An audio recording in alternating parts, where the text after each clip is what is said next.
Captain Jake Morrison stood on the bridge of the New Horizon and watched the stars. He had been in space for 6 months now. This was the first time humans had traveled so far from Earth.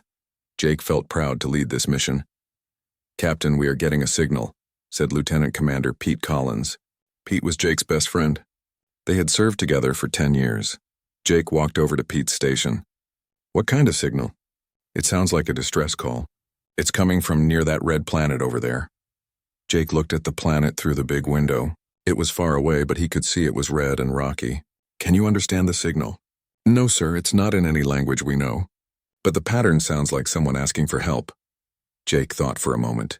They were supposed to explore this area and then go home. But if someone needed help, they had to try. "Set course for the signal. Let's see what we find."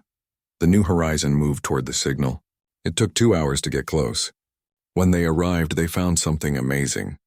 A strange ship was floating in space. It was not like any ship humans had ever built. The alien ship was long and thin. It looked like it was made of silver metal that changed colors in the light. Parts of it were broken. Smoke was coming out of holes in the side. "There's someone alive in there," said Dr. Lisa Martinez. She was looking at her computer screen. "The life signs are weak but steady." Jake made a decision. "Pete, get a team ready. We're going to help whoever is in that ship." "Captain, are you sure? We don't know anything about these beings. They could be dangerous." Jake looked at his old friend. "If we were dying in space, wouldn't we want someone to help us?" Pete nodded. "You're right. I'll get the team ready." Jake put on his spacesuit and joined the rescue team. They flew over to the alien ship in a small shuttle. The ship was bigger than it looked from far away. They found a way inside through one of the broken sections. The inside of the ship was beautiful. The walls seemed to glow with soft light. Everything was curved and smooth. It looked more like art than a spaceship. They found the pilot in what looked like the control room. Jake stopped and stared. He had never seen anything like her before. She was tall and thin, about the same size as a human woman. But her skin was a soft blue-silver color. Strange markings covered her arms and face. The markings glowed very softly with different colors. Her hair was long and white like starlight. "She's hurt," said Dr. Martinez. "She was scanning the alien with her medical tools. But I think we can help her." Jake knelt down next to the alien woman. She was breathing, but her eyes were closed. "Can we move her safely?" "Yes, but we need to be careful. Her body is different from ours." They carefully carried the alien woman back to the New Horizon. Dr. Martinez put her in the medical bay. Jake stayed to watch over her while the doctor worked. For 3 days, the alien woman slept. Jake visited her often. He wondered who she was and where she came from. Her ship was so advanced that their computers could not understand how it worked. On the 4th day, she opened her eyes. They were large and silver blue like her skin. When she saw Jake, she tried to sit up quickly. But she was still weak and fell back down. "It's okay," Jake said softly. "You're safe. We found your ship." "You were hurt." The alien woman looked confused. She said something in a language that sounded like music. Her voice was beautiful, but Jake could not understand the words. Dr. Martinez came into the room. "How is she feeling?" "I think she's confused. She doesn't speak our language." The alien woman looked back and forth between Jake and Dr. Martinez. Then something strange happened. Jake felt a soft touch in his mind, like someone was gently knocking on a door in his thoughts. Suddenly, he could understand her. Not her words, but her feelings. She was scared, but also grateful. She was alone and far from home.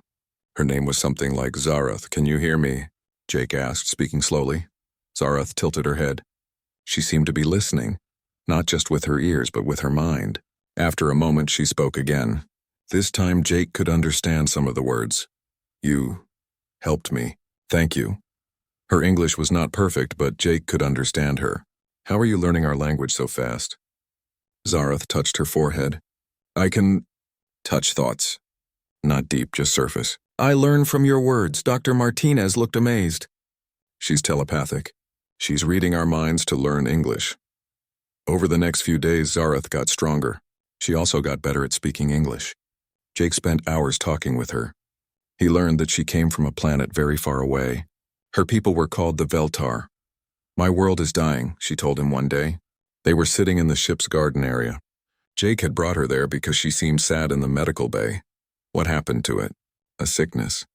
It kills my people slowly. I was trying to find help when my ship broke.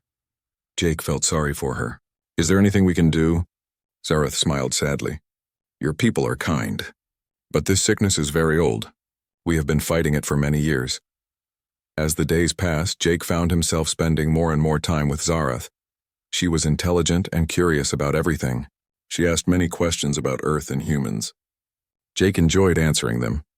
Pete noticed that Jake was always with the alien. Jake, you need to be careful. She's not human. We don't know if it's safe to get so close to her. She's not dangerous, Pete. She's just alone and scared. Maybe. But what happens when we get back to Earth? The government will want to study her. They might not let you see her anymore. Jake had been thinking about the same thing. He was starting to care about Zareth more than he should. But every time he saw her silver blue eyes, he forgot about the problems. One evening, Jake found Zareth looking out a window at the stars. She looked very sad. What's wrong? He asked. I was thinking about my home. I will never see it again. Jake stood next to her. Why not? When you get better, you can go back. Zareth shook her head. The sickness is there. If I go back, I will die too. But if I stay away, she paused, I will be alone forever. Without thinking, Jake took her hand. Her skin was warm and soft. You don't have to be alone. Zareth looked at him with surprise. Then she smiled and her markings glowed a little brighter. You are very kind, Jake Morrison. But your people and my people are very different. Maybe that doesn't matter, Jake said. That night, Jake could not sleep. He kept thinking about Zareth and her sad eyes. He was falling in love with her and he knew it was impossible. But he could not stop his feelings. The next morning, Pete came to see him. Jake, we need to talk. We're going to reach Earth in 2 weeks. What are you going to do about her? Jake looked at his friend. I don't know, Pete, I really don't know. When the New Horizon arrived at Earth, everything changed quickly. Military ships surrounded them before they could dock at the space station. Jake knew this would happen, but he still felt worried. Captain Morrison, you are ordered to report to Earth Command immediately, came a voice over the radio. The alien passenger will be taken into protective custody. Jake looked at Zareth. She was standing next to him on the bridge, watching Earth through the big window. Her markings were dim, which meant she was scared. What will happen to me? She asked quietly. I won't let them hurt you, Jake promised. But he was not sure he could keep that promise. They were taken to Earth in separate ships. Jake did not see Zareth for 3 days. He spent those days answering questions from government officials. They wanted to know everything about finding her and her ship. Captain Morrison, you have broken many rules, said Administrator Helen Ward. She was the head of Earth's space program. You were not supposed to make contact with alien life without permission. She was dying, Jake said. I could not just leave her. That may be true, but you also spent too much time with her? Our doctors say she has been reading your mind. How do we know she has not changed your thinking? Jake felt angry. She saved her own life by learning our language. She never tried to control my mind. Helen Ward looked at her computer. The alien has requested to speak with you. She says she has important information to share. What kind of information? She claims her people have medical technology that could help humans. She wants to trade this knowledge for the right to stay on Earth. Jake's heart jumped. If Zareth could stay on Earth, maybe they could be together. The meeting happened the next day. Jake was brought to a secure building where Zareth was being kept. When he saw her, he felt happy and sad at the same time. She looked tired and her markings were very dim. Jake, she said when she saw him, are you well? They would not let me see you. I'm fine. Are they treating you okay? Yes, the doctors are kind. But I am worried about you. Administrator Ward entered the room with several other officials. Miss Zareth, Captain Morrison is here as you requested. Please tell us about this medical technology. Zareth stood up straight. When she spoke, her voice was clear and strong. My people have learned to cure many diseases that kill humans. Cancer, heart disease, brain sickness. We can share this knowledge. The officials looked very interested. What do you want in return? I want to stay on Earth. I want to become a citizen of your world. Why should we trust you? Asked one of the men. Zareth looked at Jake, then back at the officials. Because Jake Morrison saved my life when he did not have to. Your people showed me kindness when they could have been afraid. I want to give something back. The talks went on for weeks. Scientists tested Zareth's knowledge and found that she was telling the truth. The medical information she shared was real and could save millions of lives. During this time, Jake was allowed to visit her every day. They talked for hours about Earth and her home world. Jake told her about human customs and history. Zareth shared stories about her people and their beautiful crystal cities.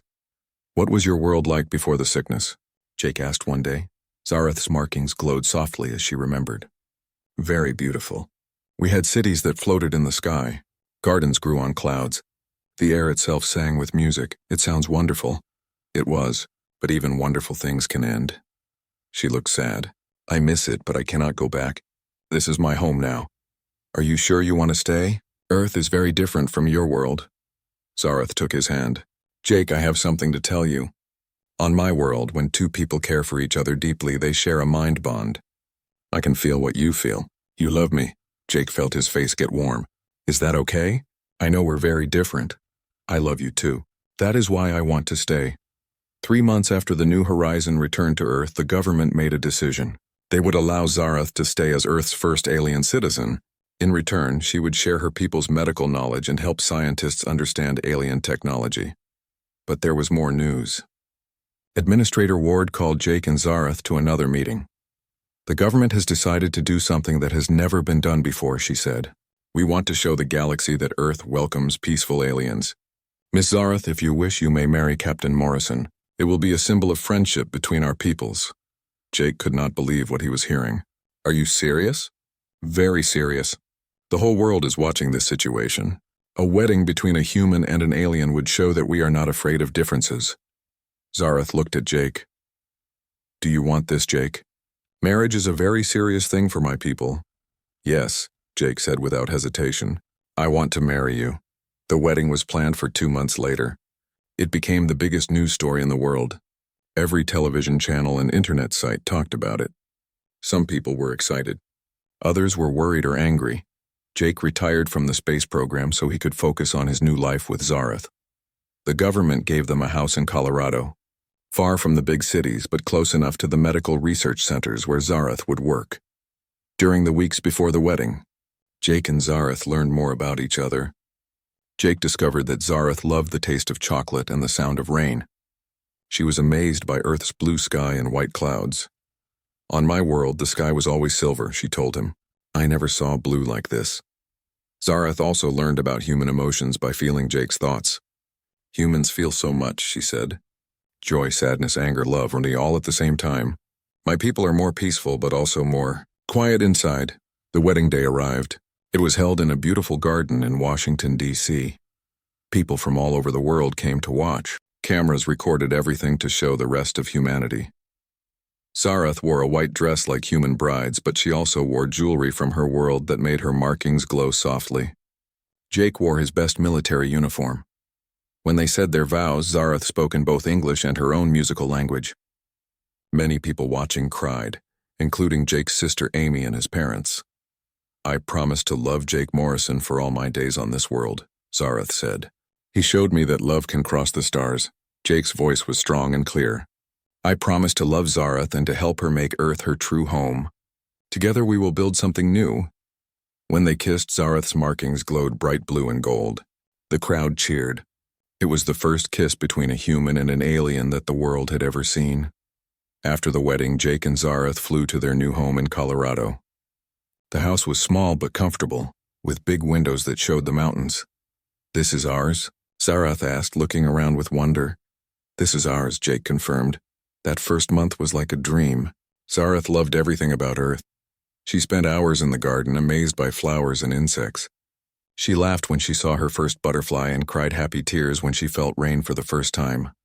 Jake taught her to cook human food. She was a quick learner, though some foods made her sick because her body was different. "I need certain minerals that Earth food does not have," she explained, "but chocolate makes up for everything else." Jake bought special supplements for her and learned to cook with ingredients that her body needed. It was expensive, but he did not care. At night, they would sit together and watch the stars. Zareth would point out where her homeworld was, though it was too far away to see. "Do you ever regret staying?" Jake asked one evening. Zareth was quiet for a long moment. Then she said, "I miss my people, but I made the right choice. Love is more important than anything else." But even during those happy weeks, Jake began to notice small problems. Zareth sometimes seemed tired for no reason. Earth's gravity was slightly heavier than her world's, and it hurt her joints. The air pollution in the cities made her cough.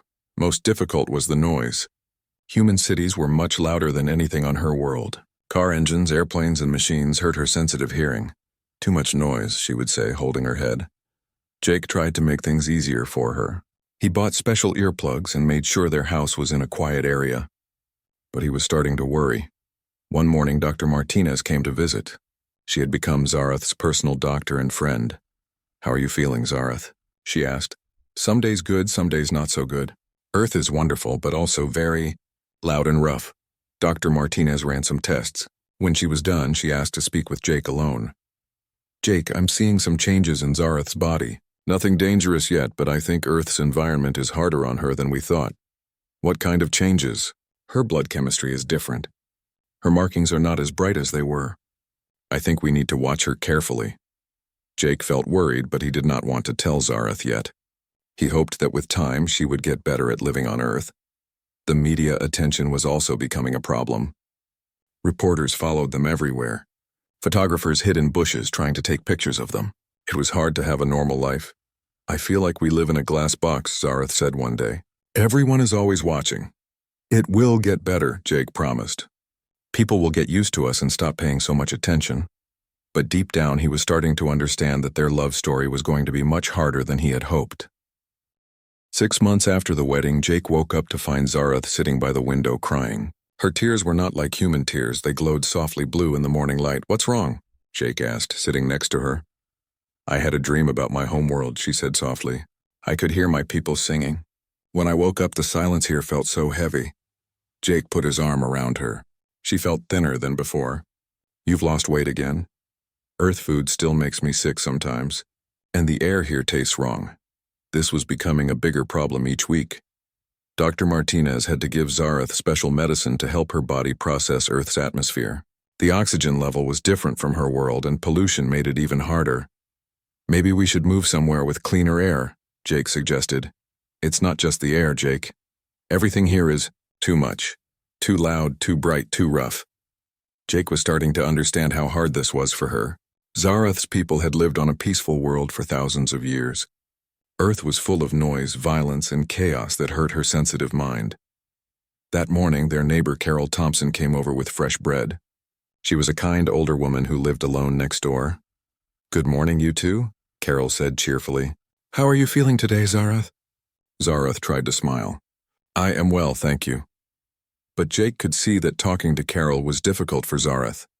She could feel Carol's thoughts without meaning to, and human minds were confusing to her. "Would you like to come to my book club next week?" Carol asked. "The other ladies would love to meet you." "That is very kind," Zareth said. "But I am not good with many people at once." After Carol left, Jake asked Zareth what was wrong. "Human thoughts are so loud and messy," she explained. "When I'm around many humans, I hear pieces of what everyone is thinking. It gives me headaches. Can't you turn off your telepathy? It's like asking you to stop hearing with your ears. I can try to ignore it, but I cannot make it stop completely." Dr. Martinez visited them that afternoon. She was worried about the test results from Zareth's latest checkup. "Your body is not adapting well to Earth," she told Zareth honestly. "Your markings are getting dimmer. Your telepathic abilities are getting weaker. These are signs that your health is declining." Jake felt scared. "What can we do?" "I'm working with scientists to create a better environment for Zareth. We might be able to build a special room that copies conditions from her home world." "How much would that cost?" Jake asked. "More money than most people have. Maybe the government will help since Zareth is sharing her people's medical knowledge." But when Jake contacted the government, he got bad news. "We're grateful for Zareth's help," Administrator Ward told him. "But building an artificial environment would cost millions of dollars. We cannot approve that expense." Jake felt angry and helpless. He had savings from his military career, but not enough for what Zareth needed.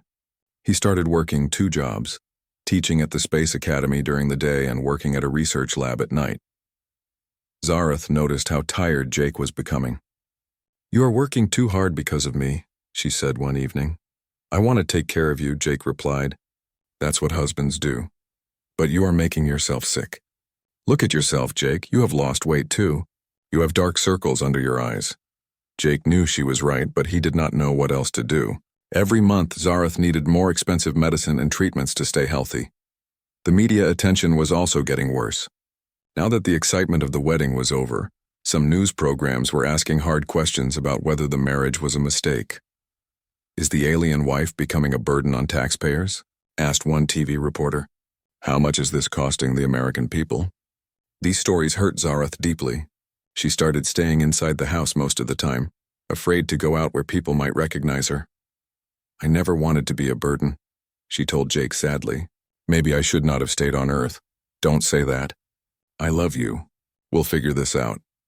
But privately, Jake was beginning to worry that love might not be enough. Jake's sister Amy came to visit them one weekend.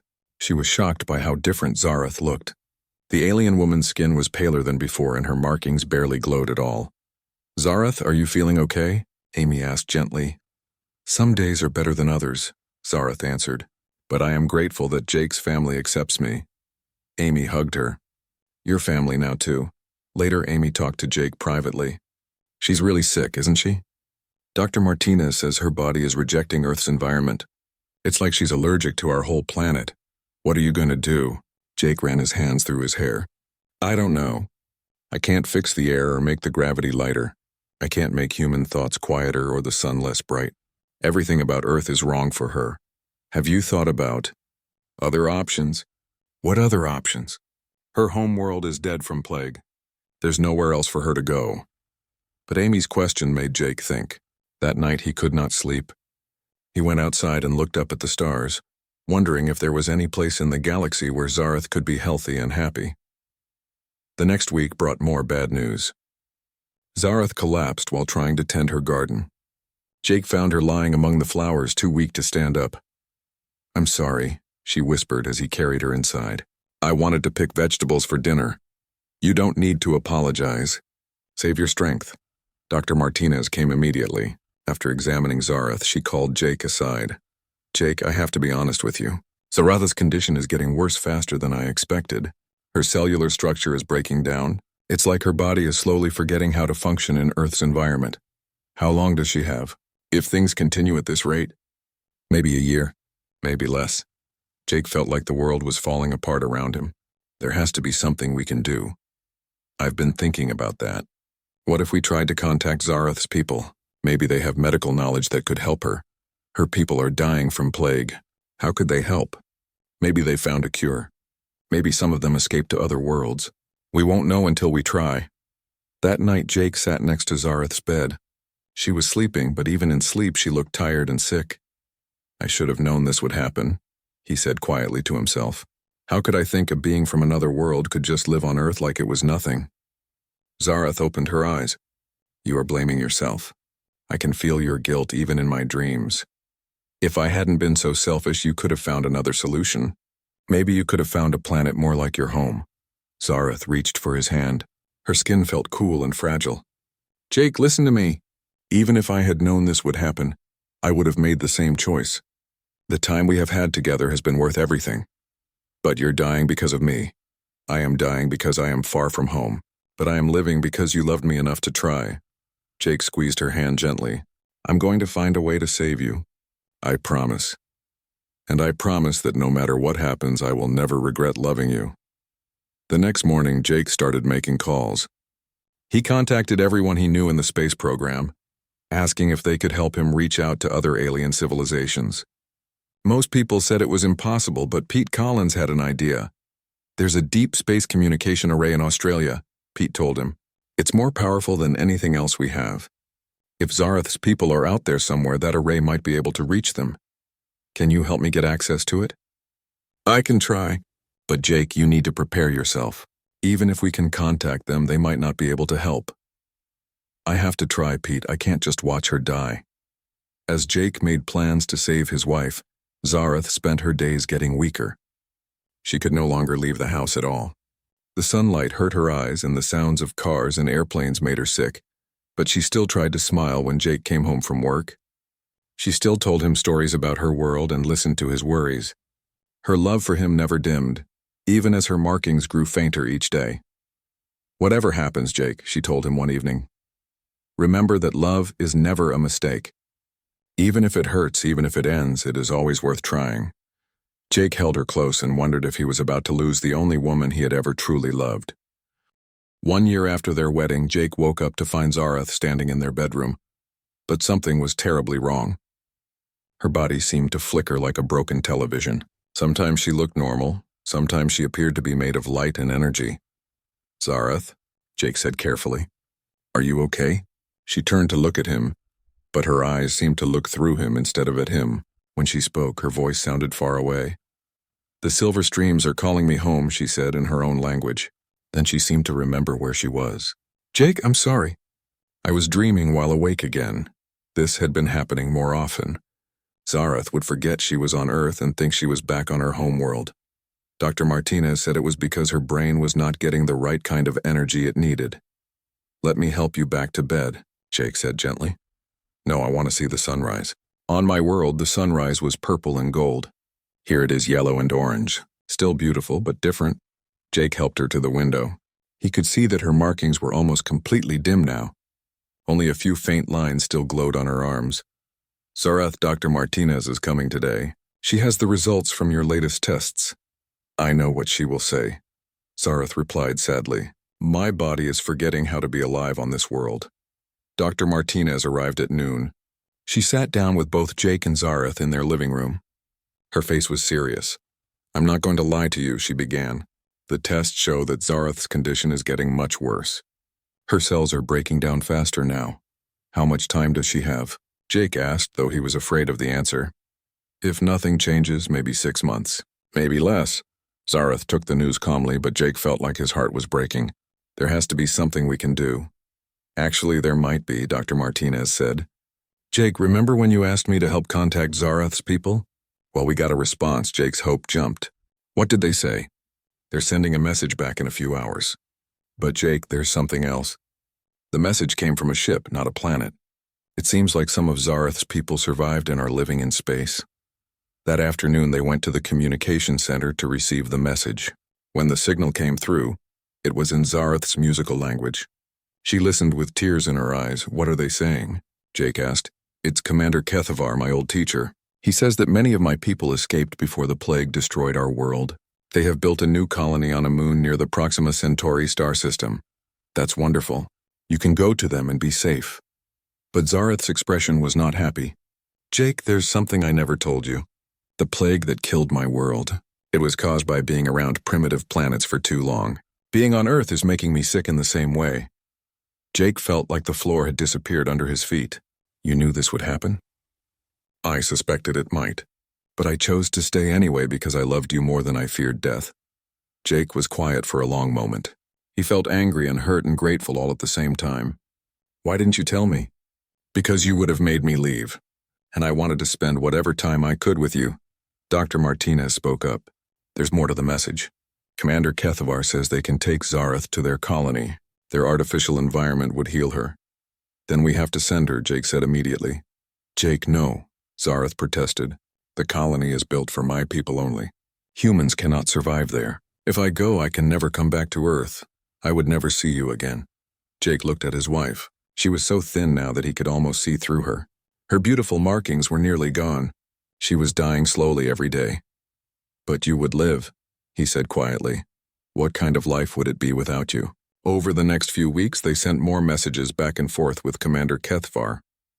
He explained that the Veltar colony was built inside a giant space station. The air, water, and energy were all designed specifically for their species. "Humans would die within hours in our environment," he explained, "and we cannot change it without destroying what makes it safe for us." Commander Kethavar also revealed more painful truths. "Zareth knew the risks when she chose to stay on your world. We tried to warn her, but she said love was worth any price." Jake felt terrible guilt. His love for Zareth was killing her, but letting her go would save her life. Pete Collins came to visit them during this difficult time. He could see how much Jake was suffering. "What are you going to do, buddy?" Pete asked. "I don't know. If I let her go, she lives, but I lose her forever. If she stays, she dies, but we have a little more time together. What does Zareth want?" "She wants to stay with me." "But Pete, she can barely get out of bed now." Yesterday she forgot my name for 2 hours. She's not just sick, she's fading away. Jake's sister Amy also came to help. She had grown to love Zareth like a real sister. I think you already know what you have to do, Amy told Jake. You're just afraid to admit it. I can't let her go, Amy. She's my wife. I promised to take care of her. And the best way to take care of her is to let her live. That evening, Jake found Zareth in their garden. She was sitting among the flowers, but she looked like a ghost. Her body flickered in and out of focus. I remember when we first planted these flowers, she said softly. You told me they would bloom every spring. I wanted to see that happen many times. Jake sat next to her. Zareth, we need to talk about Commander Kethvar's offer. I know what you're going to say. And my answer is still no. I will not leave you. But you're dying here. Every day you get weaker. Then we will have whatever days we have. Quality is more important than quantity. Jake took her hands. They felt so cold and fragile. What if I asked you to go? What if I said I wanted you to live even if it meant we could never be together again? Zareth looked at him with her fading silver eyes. Are you asking me that? Jake was quiet for a long time. Finally, he said, I don't know if I'm strong enough to ask you to leave me. And I don't know if I'm strong enough to go. 2 weeks later, Zareth had another bad episode. She collapsed in the kitchen and could not remember where she was for several hours. Dr. Martinez said her brain was not getting enough of the energy it needed to function properly. Jake, I have to tell you something hard, Dr. Martinez said. If Zareth stays on Earth much longer, she might not be healthy enough to survive the trip to her people's colony. What do you mean? The journey to Proxima Centauri takes several months even with their advanced ships. Zareth needs to be strong enough for that trip. If we wait much longer, it might be too late even to save her.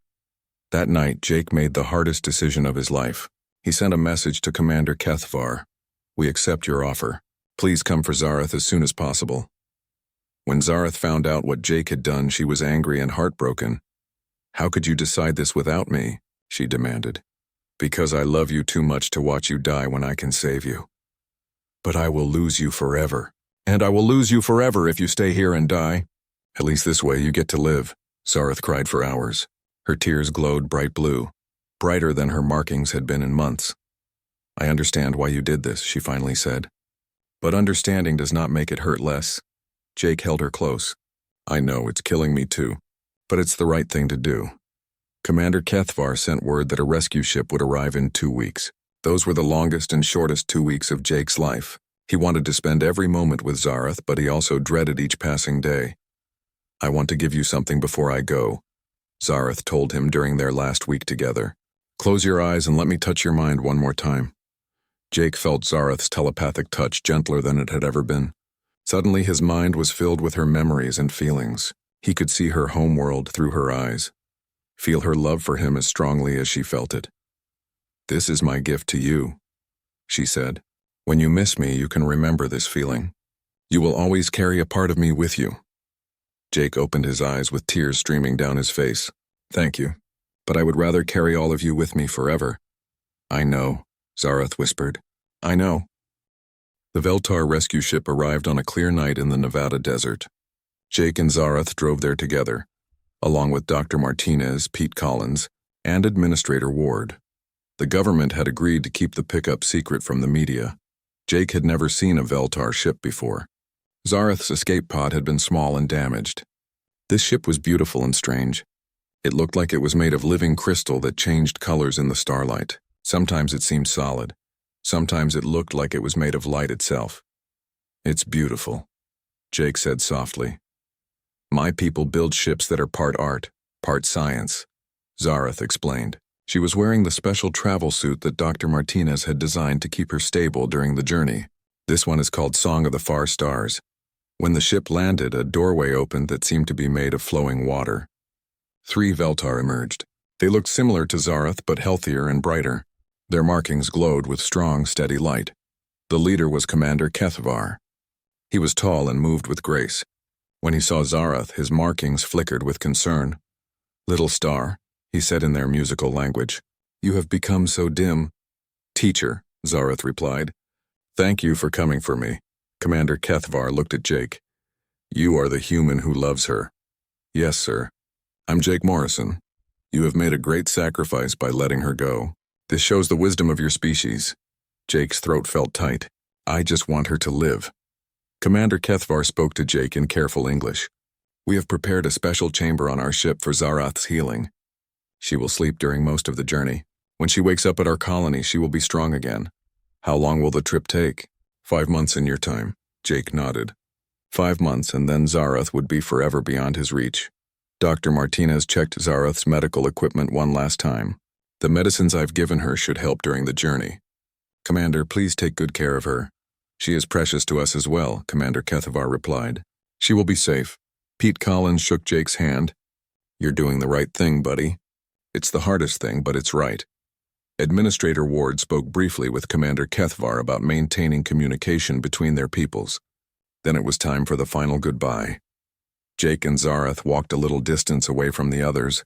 The desert was quiet except for the soft humming sound the Veltar ship made. This is really happening, Zarath said quietly. Are you ready? No, I will never be ready to leave you. She took his hands. But I understand why we must do this. I need you to promise me something, Jake said. Promise me you'll be happy. Promise me you'll live a full life with your people, only if you promise the same thing. Don't spend the rest of your life grieving for me. Find happiness again. Jake knew she was right, but he could not imagine being happy without her. I'll try. Zarath reached into her travel bag and pulled out a small crystal. It glowed with soft blue light. This is a memory crystal from my world. I have put some of my happiest moments with you inside it. When you hold it and close your eyes, you will be able to see those memories. Jake took the crystal. It felt warm in his hands. Thank you. I'll treasure this forever. And I will treasure the time we had together. Jake, what we shared was real love. Not many beings in the galaxy ever experience love like this. We are lucky even though it has to end. They held each other for a long time. Jake could feel Zarath's heartbeat, slower and softer than a human heart. He tried to memorize everything about this moment. How she felt in his arms, how she smelled like starlight and flowers, how her markings glowed just a little brighter when she was happy. I love you. Zarath, he whispered. I love you too, Jake Morrison. I will love you until the stars go dark. Commander Kethvar approached them gently. It is time, little star. The healing chamber is ready. Zarath looked at Jake one last time. Goodbye, my husband. Goodbye, my wife. She kissed him softly, and Jake felt her telepathic touch one final time. For just a moment, he could feel what she felt. Love so strong it hurt. Gratitude for their time together and hope that somehow, someday, they might meet again. Then she walked toward the ship with Commander Kethvar. At the doorway, she turned back and waved. Jake waved back even though he could barely see through his tears. The ship door closed like water flowing upward. The crystal ship rose silently into the night sky, growing smaller and smaller until it looked like just another star. Jake stood in the desert for a long time after the ship disappeared. Pete and Dr. Martinez waited patiently beside him. She's really gone, Jake said finally. But she's going to live, Dr. Martinez replied. You saved her life, Jake. Over the following months, Jake tried to rebuild his life. It was hard at first. Everything in their house reminded him of Zarath. Her favorite coffee cup, the flowers she had planted, the special chair by the window where she liked to watch the sunset. But slowly, Jake found purpose again. He started working with the government's new Alien Relations Department. His experience with Zarath made him valuable in planning for future contact with other species. We need to be better prepared next time, he told Administrator Ward. We need to understand how different species might need different environments to survive on Earth. Jake also became an advocate for interspecies understanding.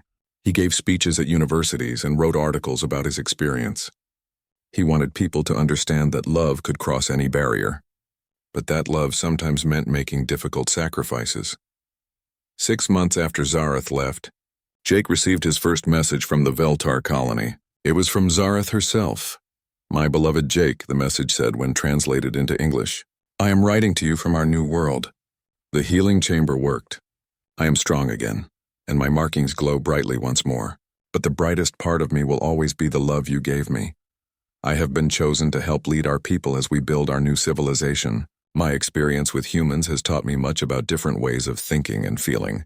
I'm using this knowledge to help my people understand that the galaxy is full of different kinds of consciousness, all valuable in their own way. I think of you every day. When I look at the stars, I remember that one of them shines down on you. I hope you are well and finding happiness in your new work. The memory crystal I gave you works both ways. Sometimes when I meditate, I can feel echoes of your thoughts across the vast distance between us. It brings me comfort to know that part of your heart still reaches toward mine. Take care of yourself, my love, until the stars call us home. Zarath. Jake read the message many times. He was happy that she was alive and well, but he also felt the pain of their separation all over again. As the years passed, Jake continued his work and slowly learned to be happy again. He never remarried, but he found joy in helping other people, and in the friendships he built, he also continued to receive messages from Zarath. She told him about the beautiful city her people were building and about her work as a cultural ambassador. She had become an important leader among the Veltar, respected for her wisdom about other species.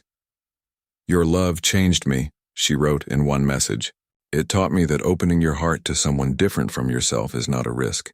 It is the greatest gift you can give to the universe. 5 years after Zarath left Earth, Jake was working late in his office when he received an urgent message from the Deep Space Communication Array. It was from Commander Kethvar, Jake Morrison. The message said, Zarath asked me to send you this message. She wants you to know that her people have made a great discovery. We have learned to create environments that can support multiple species safely. Zarath also wanted me to tell you something else. She has become our most respected scientist and leader. She has used her experience with your species to help us understand that the galaxy is meant to be shared by many different kinds of life. There may come a day when our peoples can meet again as equals, when the barriers between our worlds no longer exist. Zarath believes this day will come because love like yours proves that understanding is possible across any distance. She wants you to know that every choice she has made since leaving Earth has been guided by the love you taught her. You saved her life, but she believes she saved her soul. Jake put the message down and walked to his window. He looked up at the stars and held the memory crystal Zarath had given him. The crystal still glowed softly in his hands. I love you too, Zarath, he whispered to the night sky, wherever you are among the stars.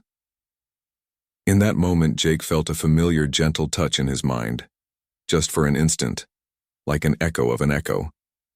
Across the impossible distance of space, Zarath was thinking of him too. Jake smiled through his tears. Their love story had not ended the way he had hoped, but it had ended with both of them alive, both of them growing, and both of them carrying a piece of each other's heart across the galaxy. Sometimes, Jake realized the greatest love is the love that sets someone free to become who they are meant to be. He and Zarath had loved each other enough to let go, and in letting go, they had found a way to love forever. 20 years later, when Jake was an old man, he received one final message from the stars. It was from Zarath, now the leader of a great alliance of different species working together in peace. My dearest Jake, the message said, I have lived to see the day I once only dreamed of.